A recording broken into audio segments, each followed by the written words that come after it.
আসসালামু আলাইকুম। ব্যাংকক ভ্রমণের প্রথম পর্বে আপনাদের সবাইকে স্বাগত।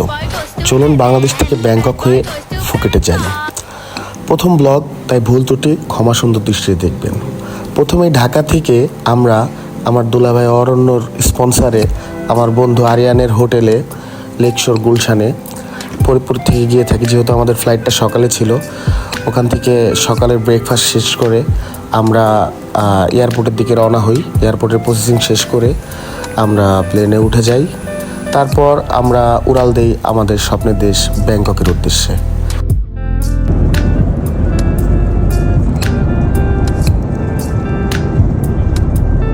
এভাবেই চলে আসি ব্যাংকক, একটা গ্রাব নিয়ে রওনা হয়ে যায় বাস স্ট্যান্ডের দিকে।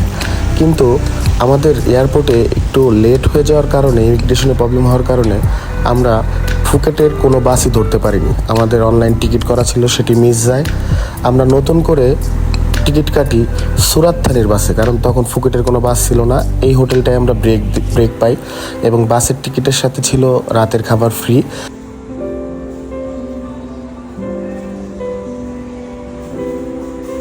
তা আমি আনকমন চিকেনের 2টা পদ নিয়েছিলাম, ভালো হয় নাই। আর এই যে ঢাকা থেকে আমাদের মতিন ভাই আর শাকিল ভাই, এরাও ছিল আমাদের সাথে। সকালে চলে আসি সুরাত থানিতে। আমাদের এই টিকিটের অন্তর্ভুক্তভাবে আমাদের ফুকেটে পৌঁছে দিতে হলে আমাদের আরও 2 ঘন্টা লেট করতে হবে। কিন্তু আমরা লেট না করে পার্সোনালি গাড়ি নিয়ে পার পার্সন 300 বাদ করে ভাড়া দিয়ে আমরা এই ভ্যানটা ভাড়া করি। ভ্যানটা ভাড়া করে আমরা রওনা হয়ে যাই সুরাত থানি থেকে প্রায় 280 কিলোমিটার দূরে ফুকেটের উদ্দেশ্যে। রাস্তার সুন্দর ভিউ আর সবাই মিলে খুব মজা করতে করতে আমরা এগিয়ে চলি আমাদের গন্তব্যের দিকে।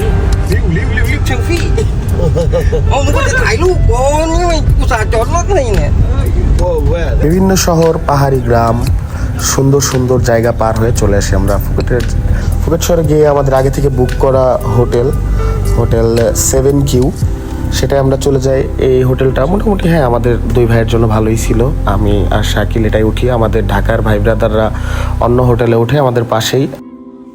আমাদের হোটেলের ভাড়া বাংলাদেশি টাকায় প্রায় 3000 টাকার মতো পড়ে। বাজেটের মধ্যে হোটেলটা ভালোই ছিল। তারপর চলে যাই আমরা রুফটপে।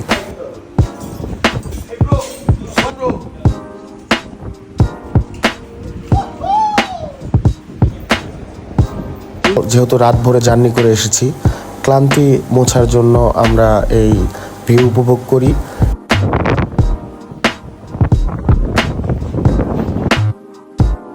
এবং খুব মজাদার একটা শাওয়ার নিই।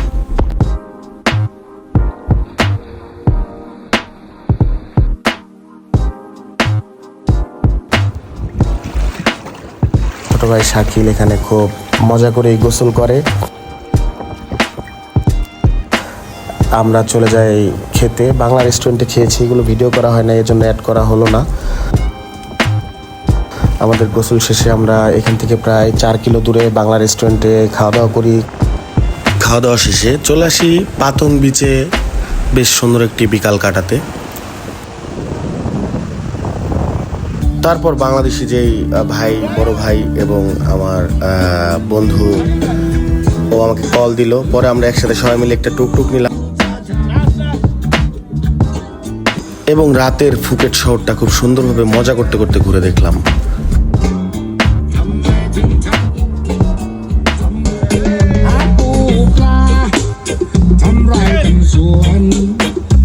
সবাই খুব লং জার্নি করে এসেছে, সবাই টায়ার্ড ছিল। তারপর আমরা 12টার দিকে চলে যাই বাংলা রোডে, যেটা নাইট লাইফ। আর থাইল্যান্ডে বাংলা বলতে সমুদ্রের পাড়ে বোঝায়।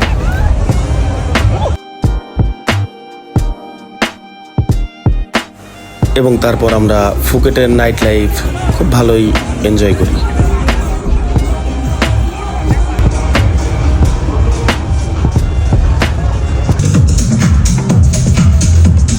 তারপর বিভিন্ন ক্লাবে আমরা এনজয় করি।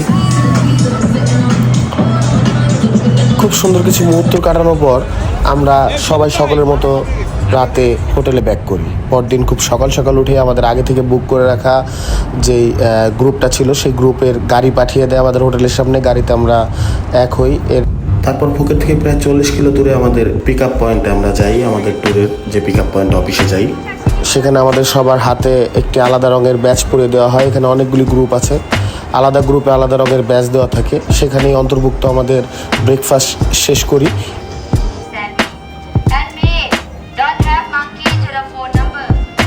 যেহেতু বর্ষাকাল, থাইল্যান্ডেও বন্যা চলছিল, আমাদের সতর্কতামূলক বিভিন্ন কথা বলে আমাদের যাত্রা শুরু হয়। আমাদের সেদিনের ট্যুরটি ছিল ফিফি আইল্যান্ড এবং মায়াবে, আরও কয়েকটি আইল্যান্ড, মোট 5টি আইল্যান্ডে আমরা গিয়েছি।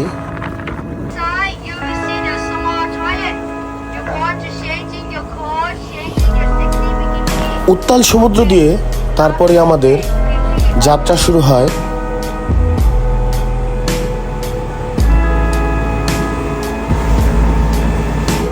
প্রায় 1 ঘন্টা যাত্রা করার পর আমরা প্রথম আইল্যান্ডের কাছাকাছি এসে পৌঁছাই।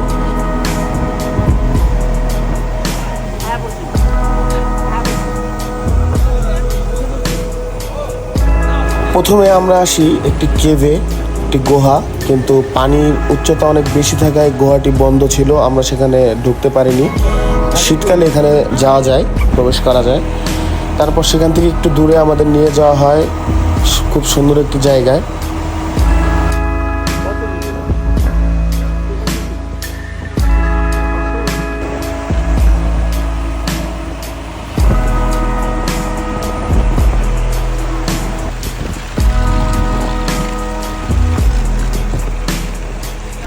ওইখানে অনেকেই শাওয়ার নিচ্ছিল, কিন্তু আমরা শাওয়ার নেই। তারপরে স্টপেছে ওখানে আপনার ইয়াতিয়া মাছ টাছ দেখা যায়। ওইখানে যাই হোক একটা ভাইব টাইপের ছবি টবি তুইলা পরে আবার সেখান থেকে বের হয়ে আমরা ফুকেটের সব থেকে সুন্দর বিচ মায়াবেতে গিয়ে নামি।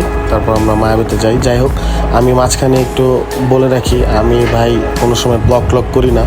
লাস্ট 15-20 দিন যাবত এমনি ফেলায় রাখছিলাম, এতদিন কইরা 20 দিন পরে আবার ভয়েস দিতেছি। ভয়েস টয়েস লাইফের প্রথম দিতেছি ভাই, নিজের কাছে একটু আনইজি ফিল হইতেছে। কিন্তু আমি টুকটাক ঘুরতে ভালোবাসি, অল্প কিছু জায়গায় যাওয়া হয়েছে জীবনে। তো আমার যদি এটা মোটামুটি ভালো লাগে আপনাদের, বা আপনারা চান আমি এরকম ব্লগ বানাই, তাহলে বললেন, আমি ট্রাই করবো হয়তো বানানোর। যাই হোক, আমরা মায়াবেতে ভালোই একটা টাইম পাস করি। আমাদের ভাই ব্রাদার ছিল, এই ভাই শাকিল ভাই ঢাকার। সেখান থেকে তারপরে আমরা রওনা হই। ভাই খুব ভয়ঙ্কর একটা জার্নি করি। তারপরে বিশাল বিশাল ঢেউ, জাস্ট খুব করে মানকি বিচে আসি। এখানে মানকি আবার এই মহিলাদের ব্যাগ থেকে সব চুরি করে নিয়ে গেছে। অনেক বানর এখানে, যাই হোক সবাই বানর টানর দেখতেছে। আমরা তো বানর টানর মাঝে মাঝে দেখি, ওরা মনে হলো খুব কমই দেখে। তারপরে আমরা ফিফিতে যাই, ওইখানে আমাদের লাঞ্চ করায়, এটাও ইনক্লুড ছিল আপনার প্যাকেজের মধ্যে। খুব কিউট একটা বাচ্চা পাই, বা যাই হোক এখানে আমাদের 1.5 ঘন্টার মতো সময় দেওয়া হয়। আমরা লাঞ্চের পরে একটু টুকটাক ভালোই ঘুরে টুরে দেখি। পরবর্তীতে আমরা চলে আসি, আমাদের লাস্ট একটা বিচ ছিল কফি, এটা এই টাইপের একটা নাম। এটা ভালো, এটাও এখানে সব টুরিস্টরা এসে শেষ বিকালের সময়টা এখানে কাটায়। তো এখানেও ভালোই একটা সময় কাটালাম। এই আইল্যান্ডে সব থেকে ভালো লাগছে এই জায়গাটা, এটা আরও ওইদিকে আরও অনেক বড় ছিল। খুব টায়ার্ড ছিলাম, রোদ ছিল, সারাদিনের সি সিকনেস ছিল, বোটে চড়ে খারাপ লাগতেছিল। পরে আর ওদিকে ঢুকি নাই। খুব মেমোরেবল একটি দিন কাটিয়ে আমরা ব্যাক করি, চলে আসি। আমাদের ওদিনের ট্যুরটা শেষ হয়। রাতে আমরা আবার একটু নাইট লাইফ এনজয় করতে যাই। নাইটে এখানে ফুকেট বাংলা রোডে আমরা ভালোই কিছু সময় কাটাই, বেশ কিছু সময় কাটাই। পরবর্তীতে খুব টায়ার্ড অবস্থায় হোটেলে এসে ঘুমিয়ে পড়ি। পরদিন আমরা পাতং বিচে একটা ভালো সময় কাটাই। পাতং বিচটা এটা আপনার ফুকেটে খুব ভালো একটা জায়গা ছিল। তারপর দুপুরে খাওয়া দাওয়া করে এসে ফ্রেশ হয়ে একটা শাওয়ার নিয়ে আমরা রওনা হয়ে যাই আবার ব্যাংককের উদ্দেশ্যে। আমরা ওখান থেকে বাসের টিকিট করি। প্রায় 1000 কিলোমিটারের মতো রাস্তা আমরা বাসে আসি। বাসে জার্নি করতে খুব ভালোবাসি আমি। তারপর বাসের মধ্যে ইনক্লুডেড অনেক ধরনের নাস্তা, এক এক সময় এক একবার এসে এক একটা জিনিস দিয়ে যাচ্ছিল। ব্যাপারটা আমার কাছে খুব ভালোই লাগছে। কন্ডাক্টরও খুব ফ্রেন্ডলি ছিল। তারপর রাতের বেলা যে ব্রেক থাকে, ব্রেকের খাবারটাও ইনক্লুডেড থাকে বাসের টিকিটের সাথে। এভাবে থাইল্যান্ডের প্রথম 3 দিন ফুকেটের ট্যুরটা আমার শেষ হয়। যাই হোক, ভালো থাকবেন, ভুল ত্রুটি ক্ষমা সুন্দর দৃশ্যে দেখবেন। আল্লাহ হাফেজ।